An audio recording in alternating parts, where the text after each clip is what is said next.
Good morning and welcome to Bible Truth for Kids. Have you ever played a game called Would You Rather? Like, would you rather play a game or would you rather read a book? How about this one? Would you rather be a king or a queen and wear a crown of jewels, living in a palace ruling over a city? Or would you rather be a servant, doing all the work, cooking and cleaning, taking all the orders?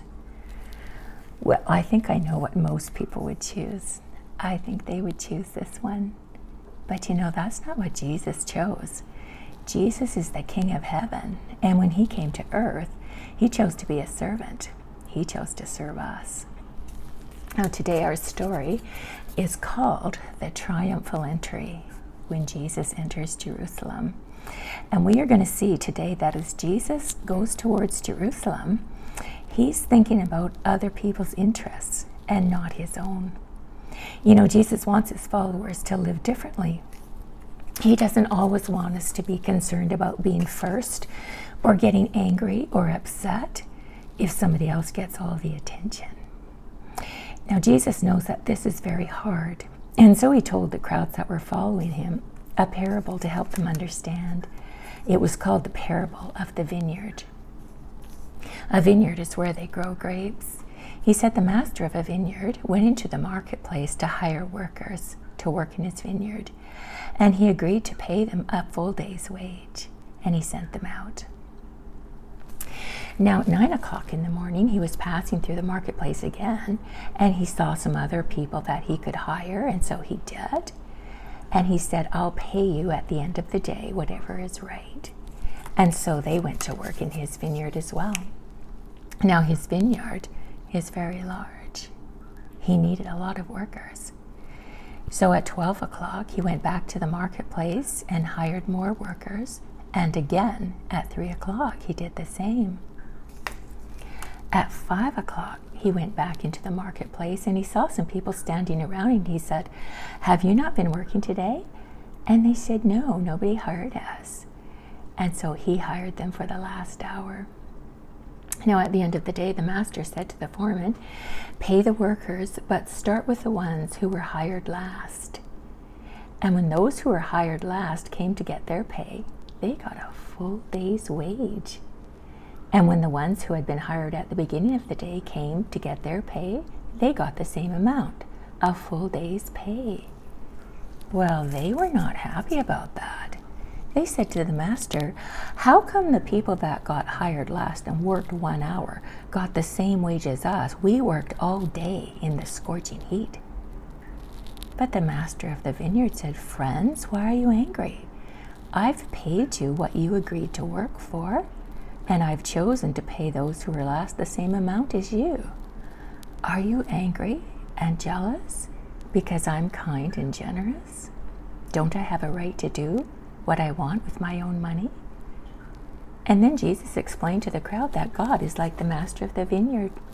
He is kind and generous to those who don't deserve it. The last got the same as the first.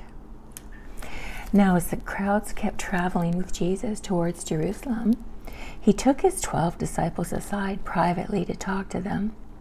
He told them what was going to happen to him when he got to Jerusalem.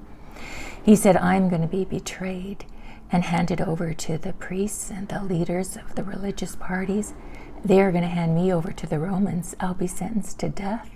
They're going to beat me, make fun of me, flog me with a whip, and I'll be crucified. But he said, on the third day, I will rise from the dead. You know, the Bible tells us that Jesus knew that everything that was going to happen to him in Jerusalem, but he set his face like a flint towards Jerusalem. He would not run away. He would not try to get somebody to rescue him. He would not turn back.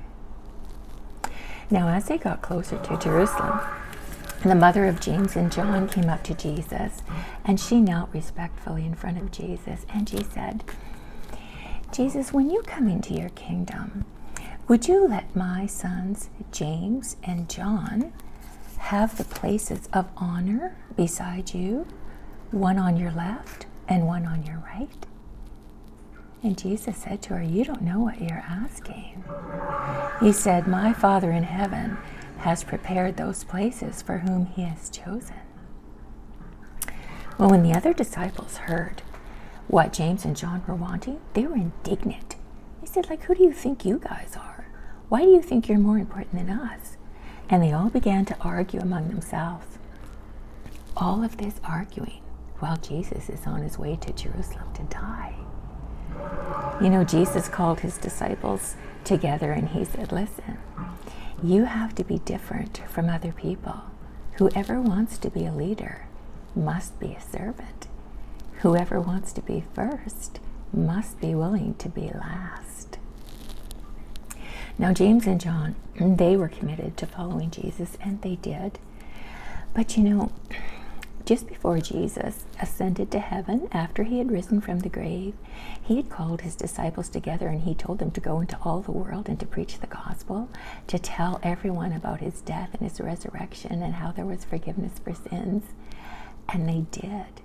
But it was met with great opposition. King Herod was furious about the way the gospel was spreading. And he called in James before him. James would not deny Jesus. And so Herod had James put to death with the sword. Just like that, James died. He was the first of the disciples to die. But John, his brother, he lived to a very old age. He lived to about 90 years old. In fact, he lived longer than all of the other disciples. John became the pastor of a church in a city called Ephesus, and he wrote 5 books of the Bible.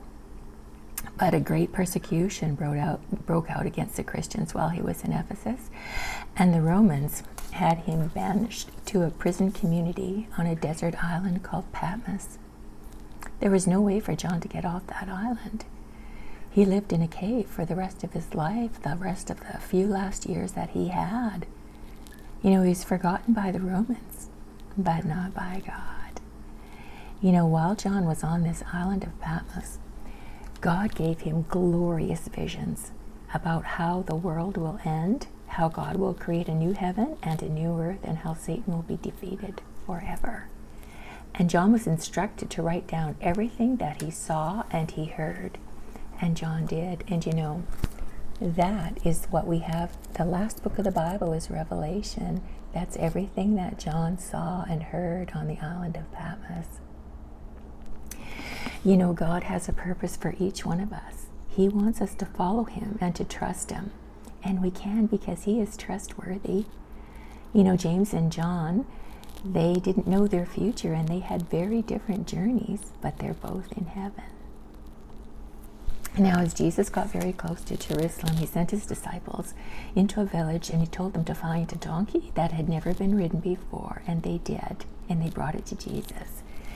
And he sat on the donkey, and the crowds that were with him, they threw their cloaks down in front of him, they broke off branches and threw those in front of him to make like a carpet for him to ride on.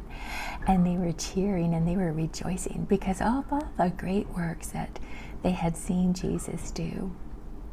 Now Jerusalem was bursting with people because it was the Passover, and many Jewish pilgrims had come from all over to celebrate. And the people were going in front of Jesus and they were shouting, Hosanna to the Son of David. Blessed is the King who comes in the name of the Lord. And the people in the city were like, what's going on? Who is this? What's happening? The Bible tells us that the whole city was stirred up by the celebration. Now, when Jesus got into Jerusalem, he went to the temple and he looked around at everything. But because it was late in the day, he took his 12 disciples and they went back to a little village called Bethany, about 2 kilometers away from Jerusalem, and they stayed there for the night. Now, this is the last week of Jesus' life on earth.